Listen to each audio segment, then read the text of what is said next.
Halo guys, selamat berjumpa lagi. Hari ini Sabtu ya, tanggal 15 Juli 2023. Gimana nih kabar investasi kalian semua? Semoga lancar dan hijau-hijau semua ya portofolionya. Oke, dan di kesempatan ini seperti biasa gue mau sharing sedikit aja ya tentang pencapaian portofolio gue sampai saat ini. Dan mungkin nanti ditambah sedikit pandangan-pandangan pribadi gue terhadap beberapa emiten yang ada di portofolio gue. Oke, kita lanjut aja ya. Nah, cuma sebelum lanjut gue mau show sedikit aja ya tentang komposisi sektor-sektor yang ada di portofolio gue. Jadi saat ini gue memegang beberapa sektor ya, yang diantaranya tuh ada industri ya. Nah, industri saat ini masih memimpin dengan komposisi yang paling besar ya, yaitu sebesar 38,8% ya. Dan kemudian disusul oleh finansial ya, dan juga ada transportasi, dan yang paling kecil ini ada di sini yaitu energi ya, yang hanya sebesar 2,3%. Sementara untuk persentase pertumbuhan profitnya masih dipimpin oleh finansial ya, kemudian disusul oleh transportasi. Tapi transportasi ini sebenarnya kemarin tuh sempat besar ya, atau untuk persentase profitnya ya, cuman karena beberapa saham gue tambahkan lagi nilai dananya, jadi persentase profitnya tuh yang semula besar tuh menjadi lebih kecil ya, atau menurun ya. Dan kemudian nih disusul oleh industri dan sektor lainnya ya. Sektor lainnya ini adalah saham-saham yang di luar sektor yang sudah gue sebutkan di atas ya, dan kebetulan komposisinya itu masih sangat kecil. Dan berikut adalah rekap pertumbuhan dananya ya. Jadi dari total modal yang gue gunakan yaitu sebesar 670 juta rupiah, kini dananya sudah tumbuh menjadi sekitar 789 juta rupiah ya. Yang artinya di situ terdapat floating profit sekitar 119 juta rupiah ya, yang kalau dipresentasikan menjadi 17,82% ya. Dan berikut adalah grafik pertumbuhannya ya.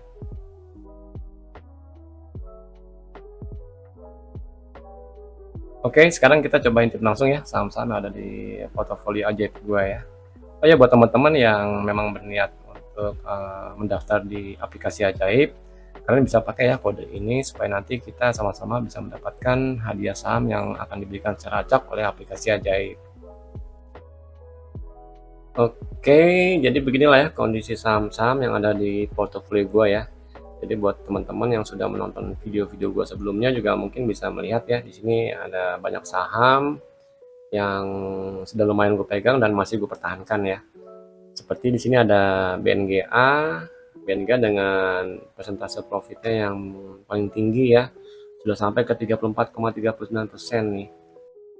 BNGA itu adalah salah satu saham dari sektor finansial ya. Dan sekedar info aja, kenapa sektor finansial itu masih menjadi salah satu sektor andalan gue, ya karena gue sangat menaruh harapan ya, kinerja saham-saham dari sektor finansial itu bisa tumbuh lebih baik lagi ya di tahun ini ya, minimal sampai di akhir tahun inilah ya.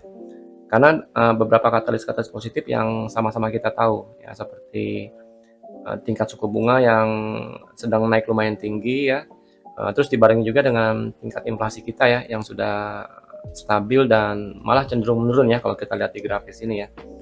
Apalagi dibarengi dengan kondisi kita di pasca pandemi ini ya.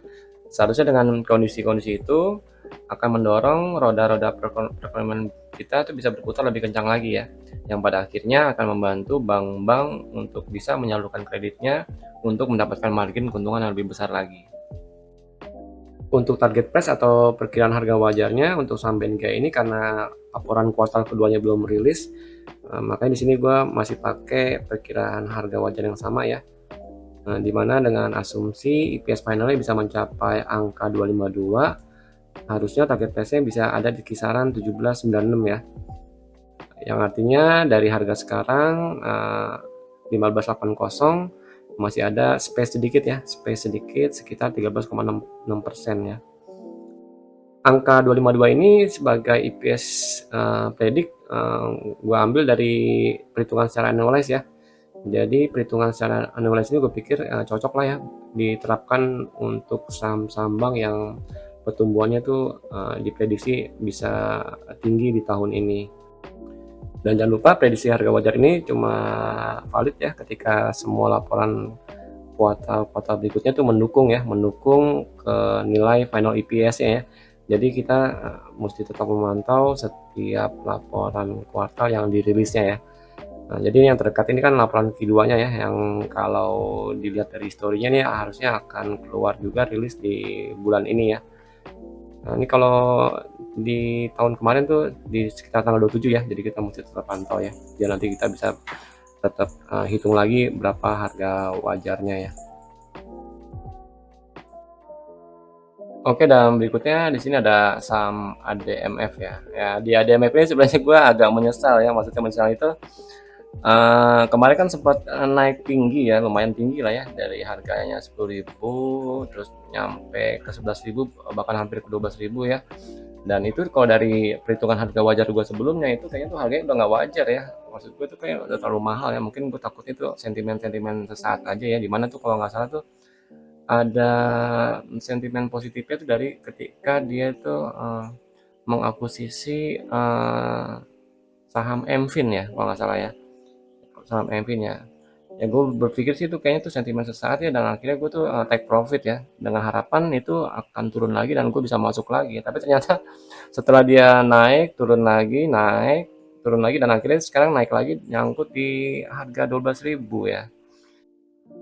Ya, dan akhirnya gue penasaran ya, dan akhirnya gue buka lagi tuh perhitungan harga wajar gue sebelumnya, dan di sini tuh gue menemukan kesalahan lah ya. Nah, ini gue akun suatu kesalahan ya, dimana tuh gue kayak terlalu pesimis untuk memprediksikan EPS finalnya di tahun 2023 ya.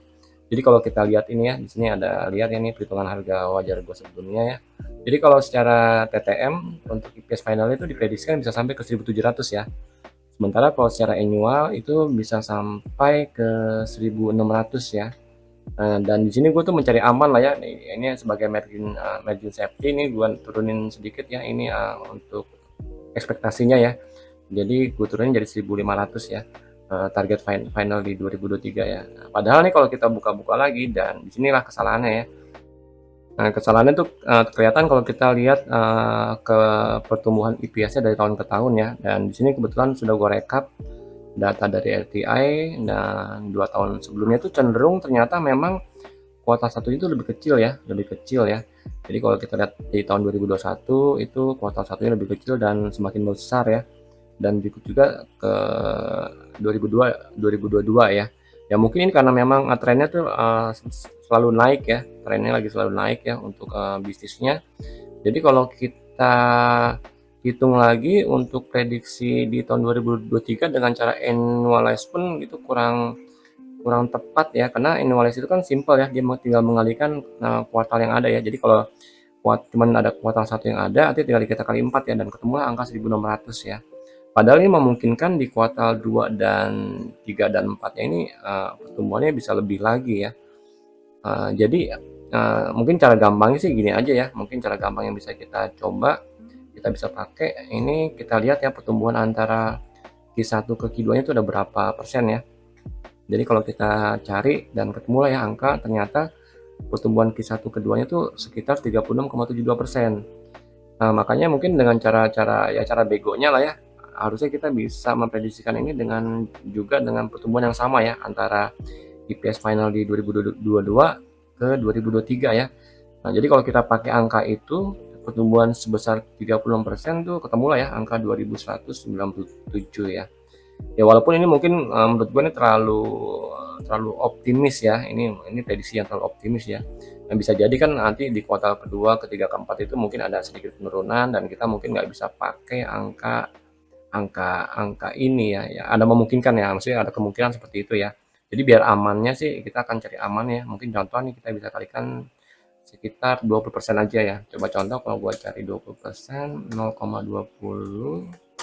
Nah, ketemulah angka 1.900 ya, dan menurut gue sih dengan kondisi saat ini harusnya nih angka yang masuk akal ya, bisa dicapai dengan histori pertumbuhan dia dari 2021 ke 2023 ya, masuk akal ya. Jadi kalau dengan angka itu coba kita masukkan lagi ke dalam prediksinya, dengan EPS prediksi sebesar 1.900, nah diketemukan angka baru ya, nih target price-nya bisa sampai memungkinkan ya, ini memungkinkan bisa sampai ke 13.571 rupiah ya. Yang artinya dengan harga sekarang itu masih ada sedikit space ya bisa naik sampai ke 12% lagi ya. Tapi sekali lagi ini cuma pandangan pribadi gue ya, sangat memungkinkan ini bisa salah lagi dan meleset lagi. Jadi buat teman-teman yang ingin mempertimbangkan menjual atau membeli saham, tetap ya mesti melakukan risetnya sendiri ya, atau melakukan analisanya sendiri ya, supaya kalian tidak mengalami kerugian. Oke, dan selanjutnya ada ASI ya. Dan di ASI ini kebetulan dana yang gue tanamkan di sini cukup banyak ya, dan syukurnya sampai saat ini sudah terdapat floating profit sampai sekitar 16% ya. Kenapa gue di sini tuh lumayan cukup banyak menanamkan investasi, karena gue ngelihat di sini bisnisnya cukup menarik ya. ASI itu untuk diversifikasi bisnisnya tuh cukup luas ya. Jadi harusnya dalam jangka panjang ini ASI bisa minimal sekali bisa mempertahankan labanya ya. Mempertahankan labanya bisa tetap tumbuh. Apalagi ada sentimen menarik ya untuk kuartal kedua ini, harusnya nanti ASI menerima itu ya, menerima dividen dari UNTR, perusahaan ya UNTR ya, yang harusnya nanti akan masuk di kuartal kedua ini. Jadi untuk prediksi harga wajarnya masih sama ya. Jadi dari perkiraan EPS finalnya sampai ke 760, terus secara TTM, terus kalau kita prediksikan secara annual ini sampai di sekitar 861 ya. Jadi malah di sini tuh dengan prediksi EPS yang ada tuh gue turunkan sedikit ya. Jadi dari 861 gue turunkan sedikit menjadi 830 ya. Jadi dengan target prediksi EPS 830 aja, harusnya sih kemungkinan bisa tembus ya sampai ke 7.400 ya.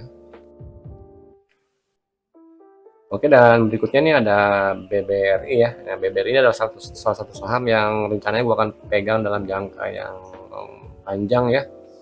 Karena dari historinya nih pergerakan sahamnya tuh cukup konsisten ya, seperti big cap lainnya ya.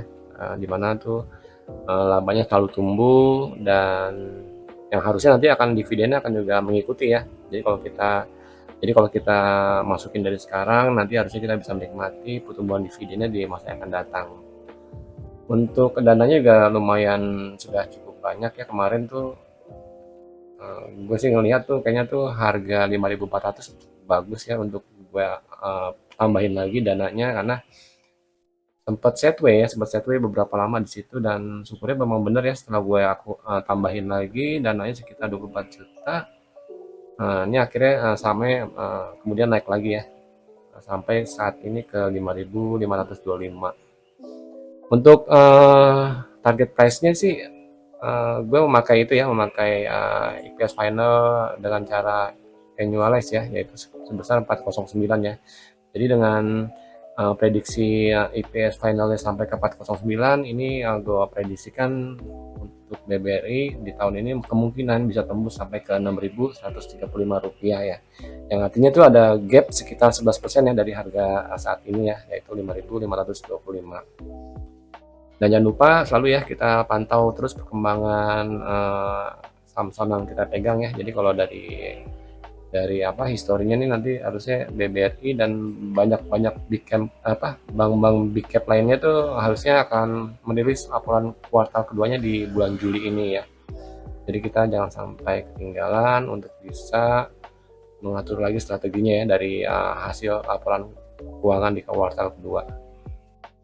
Oke, begitu aja BBRI ya. Dan selanjutnya nih ada saham TPMA ya. Jadi TPMA ini sebenarnya sih yang saham yang baru gue masukin ya. Karena tuh kalau nggak salah sih sekitar 3 mingguan ya, 3 mingguan lalu. Coba kita cek ini di story-nya. Ya benar, untuk TPMA itu gue mulai masuk tuh di tanggal 21 Juni ya. Nah, sampai ke 3 Juli ya gue masuk. Karena gue memanfaatkan momen dividen ya. Jadi ketika ex-date ya, ketika harganya koreksi cukup dalam, dan setelah gue hitung-hitung dan gue lihat di perkembangan EPS-nya itu valuasinya kayak cukup menarik ya.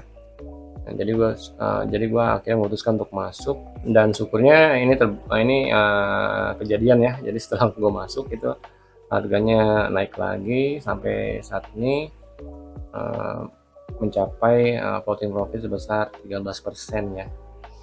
Nah, untuk target price-nya sih udah gue hitung juga ya. Jadi sebenarnya kalau kita dengan cara yang tadi tuh sebenarnya malah bisa lebih tinggi lagi harusnya ya. Karena kalau kita lihat ya, nah ini sudah gue rekap juga untuk pertumbuhan EPS-nya tuh dari 2002 kuartal 1 2022 ke kuartal 1 2023 tuh sampai ke 180% nih untuk TPMA nih. Jadi kalau kita pakai cara yang tadi kan tinggal kita kalikan aja ya EPS finalnya 2022 dengan 180% ya. Tapi kayaknya itu terlalu ini ya, terlalu optimis ya, terlalu optimis karena gimana pun juga mungkin akan ada pengaruh ya penurunan harga batu bara walaupun nggak berdampak langsung ya. Jadi untuk amannya ya minimal untuk sampai saat inilah ya. Nah, kayaknya kita bisa pakai prediksi EPS-nya dengan perhitungan secara annualized ya, atau kalau secara annualized itu di sini diprediksikan EPS-nya bisa tembus sampai ke 111 ya. Jadi dengan nilai 111 ini target price yang bisa didapat nih ada di kisaran sekitar 648 ya. Itu pun udah lumayan tinggi ya. Nah, karena itu masih terdapat gap sekitar 33% dari harga sekarang ya. Dan jangan lupa ini cuma prediksi, ya, tetap ya kita akan pantau terus laporan keuangannya, terutama di kuartal kedua ya yang akan keluar sebentar lagi ya. Oke, itu aja TPMA. Dan berikutnya nih ada Cevin ya. Nah, Cevin ini perusahaan pembiayaan juga ya, sama dengan kayak ADMF. Di Cevin ini menarik ya, karena sempat berapa kali nih gue keluar masuk ya di Cevin ini. Memanfaatkan valuasinya yang memang gue itu masih murah sih ya, masih murah ya. PBV masih kalau nggak salah masih di bawah 1 waktu itu, dan sementara pertumbuhan IPS itu lumayan bagus ya kalau gue lihat ya. Nah cuman ini di sini tuh gue agak meleset juga ya prediksinya. Jadi setelah gue keluar itu ternyata ada berita Cevin itu bagi dividen dan akhirnya ya mau nggak mau ya gue nggak bisa kejar juga ya karena harganya sudah terlalu tinggi ya. Gue nggak mau juga nanti akhirnya nggak ada untungnya juga ya pas kita masuk di harga tinggi ya. Kalaupun kita ambil dividen juga nanti akan ARB juga ya. Jadi mau nggak mau ya gue manfaatin kemarin itu momen ketika ex-date-nya ya. Jadi ketika ex-date setelah gue hitung dengan valuasi yang gue prediksikan nih yang masih murah, dan akhirnya gue masuk ya. Bahkan tuh sempat kalau nggak salah tuh sempat sekitar 34 jutaan ya waktu itu gue masuk ya. 34. Mana akhirnya gue take profit lagi separohnya, dan saat ini gue sisakan di sini ya di sekitar 17 juta ya. Dan sampai saat ini itu masih ada profit di sekitar 12,8% ya, floating profit ya. Untuk Cevin ini sebenarnya untuk menghitung harga wajarnya ini agak bingung juga ya, karena selama ini Cevin belum rutin bagi dividen ya, baru kemarin aja ya, dan itu pun DPR-nya tuh lumayan nggak wajar ya karena di atas 100% ya. Jadi agak bingung juga sebenarnya untuk bisa menghitung harga wajarnya ya. Tapi kalau kita boleh asumsi ya, mungkin di tahun depan dia akan bagi dividen lagi, mungkin dengan DPR yang sekitar 50% aja ya. 50% juga dengan ekspektasi para investor mendapatkan dividen sekitar 8% aja ya. Ini harusnya Cevin ini masih oke lah ya, masih bisa ada di harga wajarnya di sekitar 656. Itu dengan catatan dia membagikan dividen ya di tahun depan ya, dengan dividen sekitar 50% ya, dan EPS-nya tercapai ya, EPS targetnya tercapai di 105 ya. 105 ini kita pakai dari prediksi EPS-nya secara annualized ya. Oke, dan berikutnya ini ada saham BIRD ya, atau perusahaan Bluebird. Nah, sebenarnya saham ini udah lama ya jadi inceran gue ya, karena tuh gue ngelihat di sini tuh potensinya menarik ya, dari dari bisnis mereka yang sempat turun, dan gue ngelihat nih potensinya mereka tuh bisa rebound lagi ya. Jadi kalau kita pakai istilahnya Peter Lynch ya, ini saham-saham seperti BIRD ini harusnya masuk ke dalam saham turnaround ya, dimana tuh mereka tuh sempat mengalami keterpurukan, tapi saat ini harusnya dengan beberapa katalis positif mereka memasuki ke fase turnaround ya. Jadi seperti kita tahu lah ya, Bluebird ini paling berdampak ya ketika kemarin di masa-masa pandemi ya, dimana itu pendapatannya sangat menurun ya. Karena orang-orang yang biasanya melakukan mobilitas sekarang mesti harus stay di rumah ya. Tapi untungnya sekarang kita udah masuk ke pasca pandemi. Nah, mudah-mudahan, nah disitulah mudah-mudahan kita nanti berharap bisnis mereka bisa bangkit lagi ya. Dan Bird ini sangat bagus sih menurut gue manajemennya ya. Dan sudah terbukti mereka bisa melewati masa-masa persaingan dengan taksi-taksi online ya. Mereka punya strategi yang bagus sampai akhirnya mereka kini bisa meningkatkan lagi pendapatannya ya. Maka disitulah gue menarik ya.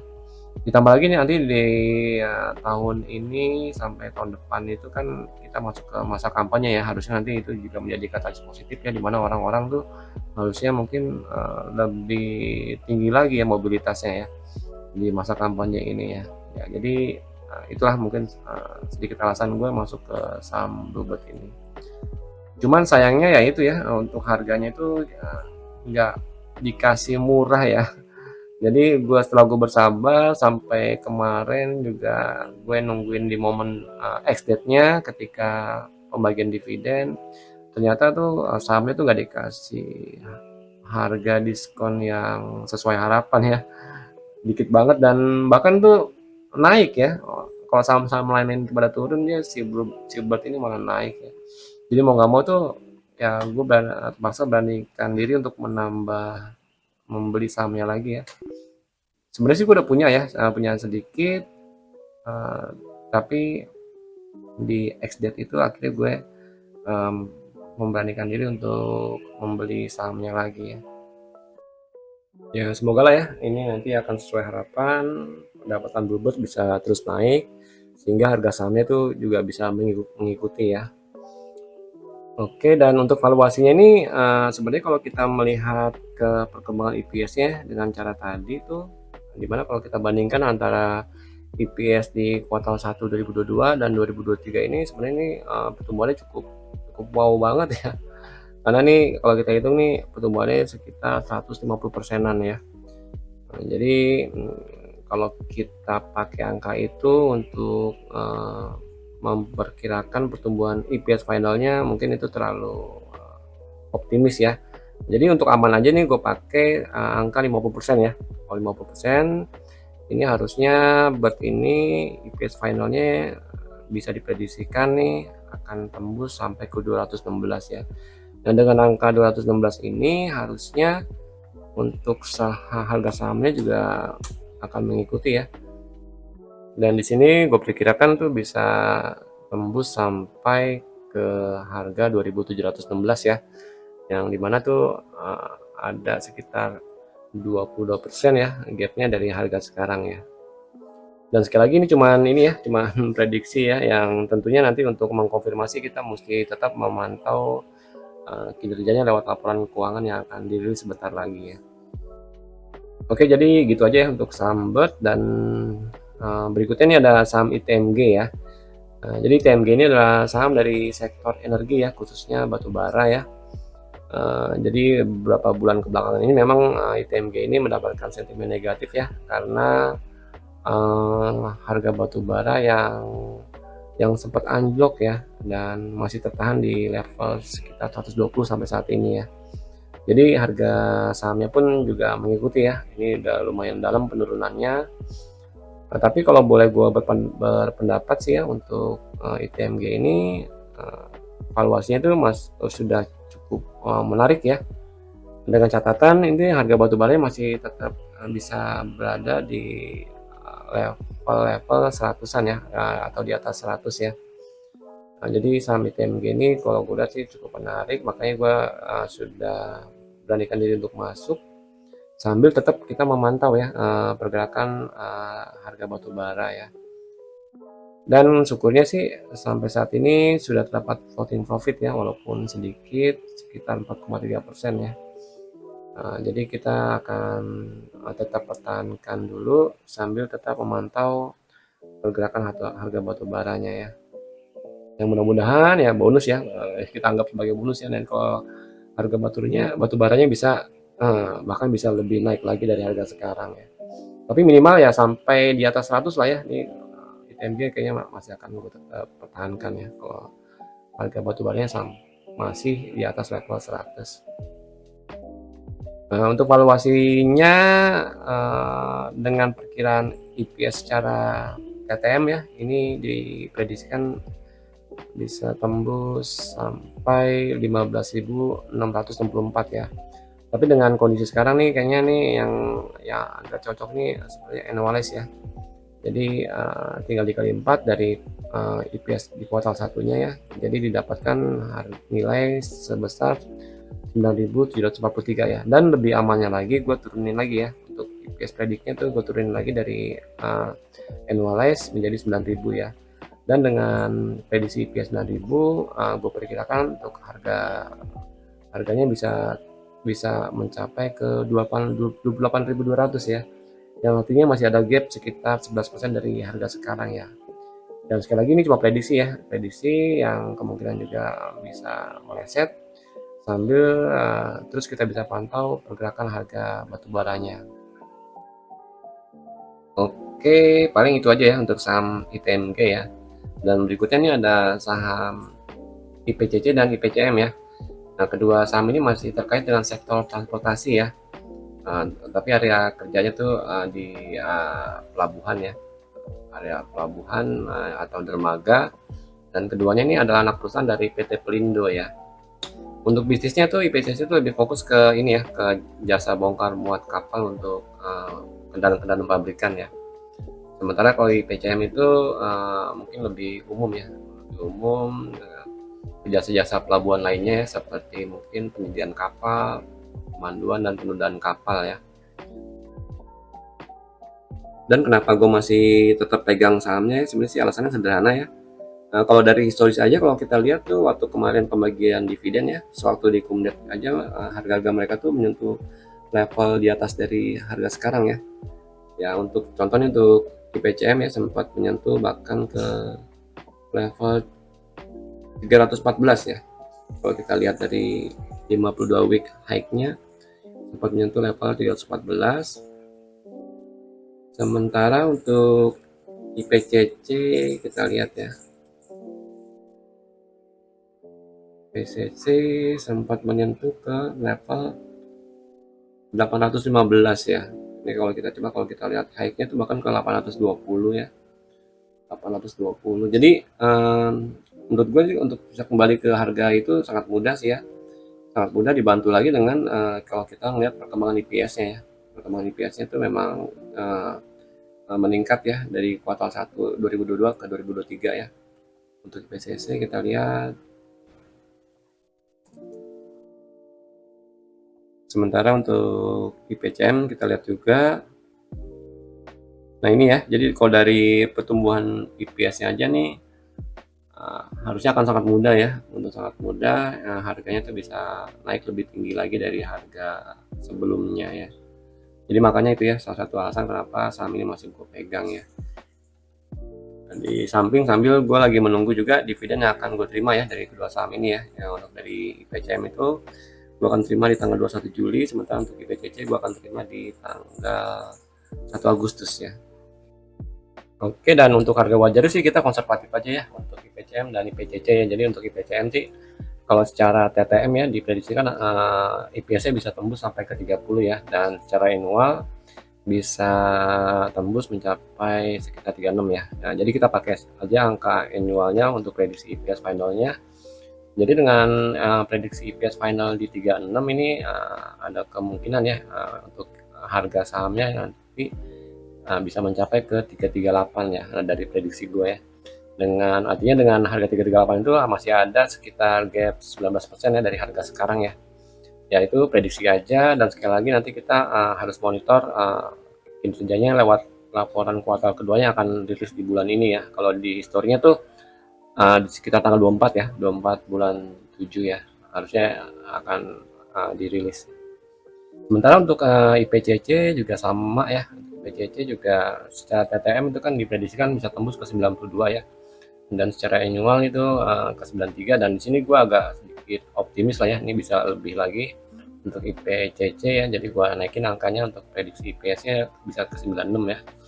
Jadi dengan 96 ini diprediksikan harga sahamnya nanti bisa ke 840 ya, 840 atau masih ada gap sekitar 12% dari harga sekarang ya.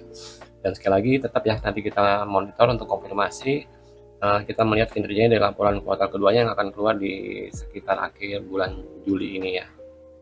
Oke, dan berikutnya dari saham Telkom ya. Jadi di Telkom ini gue pikir harganya lagi menarik dan akhirnya gue masuk. Dan kenapa alasannya gue masuk ya, mungkin dari kita juga kebanyakan setuju ya kalau telekomunikasi ini udah menjadi bagian penting dari kehidupan kita ya, atau bisa dibilang sudah menjadi kebutuhan primer saat ini ya, karena kebanyakan aktivitas sudah membutuhkan telekomunikasi ya atau internet ya.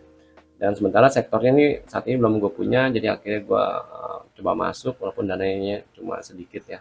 Ya mungkin nanti dilihat kalau nanti harganya dikasih lebih menarik lagi, gue akan coba masuk lagi dengan dana yang mungkin lebih banyak lagi ya. Sementara untuk harga wajarnya dengan prediksi EPS secara TTM 212 dan EPS secara annual 259 ya, gue nih prediksikan EPS-nya mungkin ada di sekitar 250 ya. Jadi dengan prediksi EPS final sebesar 250 nih, gue perkirakan untuk target price-nya tuh atau harga wajar itu ada di 4167 ya, yang artinya tuh ada gap yang nggak terlalu besar lah ya, sekitar 6% dari harga saat ini ya. Oke, paling itu aja ya untuk saham Telkom ya. Dan berikutnya nih ada saham UNTR ya. Nah, di saham UNTR ini sebenarnya sih saham yang udah cukup lama gue pegang ya, dan kebetulan posisi ini posisi yang paling besar ya, karena tuh kemarin tuh sempat minus bahkan ke 18 jutaan ya. Dan di kesempatan itu ya justru gue malah nambahin dana ya, karena secara pribadi gue masih percaya UNTR ini masih punya prospek untuk bisa tumbuh lagi ya. Walaupun dia ada kaitannya dengan batu bara, tapi gue sih masih percaya ya justru UNTR ini dengan kondisi penurunan harga batu bara dia masih bisa mempertahankan kinerja perusahaannya ya, bahkan masih bisa tumbuh ya. Jadi penjelasan pandangan gue tentang UNTR ini sebenarnya udah gue buatkan videonya, jadi buat teman-teman yang belum nonton silahkan bisa nonton video gue sebelumnya, jadi nanti mungkin tergambar ya alasan gue kenapa masih pertahankan saham UNTR ini. Oke, dan untuk perkiraan harga wajarnya ya, kalau dari perkiraan final EPS ya secara TTM ini kan diperkirakan tembus sampai 5.988 ya, dan sementara secara annual itu diperkirakan tembus sampai 5.708 ya. Bahkan di sini gue udah menurunkan targetnya dari TTM dan annual ya. Jadi prediksi gue tuh black-blacknya nih kalau sampai dia nanti ada penurunan kinerja ke 4.500, ini kalau perkiraan harga wajar gue nih dia masih bisa menyentuh 30.000 loh. Jadi ini menurut gue nih perkiraan harga yang konservatif lah ya, nggak terlalu muluk-muluk ya. Jadi dengan perkiraan yang nggak muluk-muluk aja sih, kalau dari pandangan pribadi gue nih untuk harga wajarnya ada 30.000 ya. Yang mudah-mudahan aja ya nanti ini bisa benar dan akhirnya nanti saham gue bisa positif lagi ya, nggak minus lagi ya. Yang dari awalnya rugi nanti mudah-mudahan bisa menjadi profit ya. Oke, paling itu aja ya yang bisa gue share tentang pandangan-pandangan pribadi gue terhadap beberapa saham yang ada di portofolio gue ya. Semoga bisa menjadi referensi ya. Sekali lagi cuma bisa jadi referensi ya. Maksudnya referensi ini kalian harus pertimbangkan lagi, kalian harus dalami lagi ketika kalian ingin memutuskan untuk membeli atau menjual saham ya. Jadi kalau kita pakai istilah dari Peter Lynch ya, know what you own and know why you own it ya. Jadi kalian mesti paham ya, kalian mesti tahu apa alasannya kalian memutuskan untuk membeli suatu saham ya. Oke, paling dari gue itu aja. Sekali lagi terima kasih, sampai berjumpa lagi di video berikutnya ya. Thank you.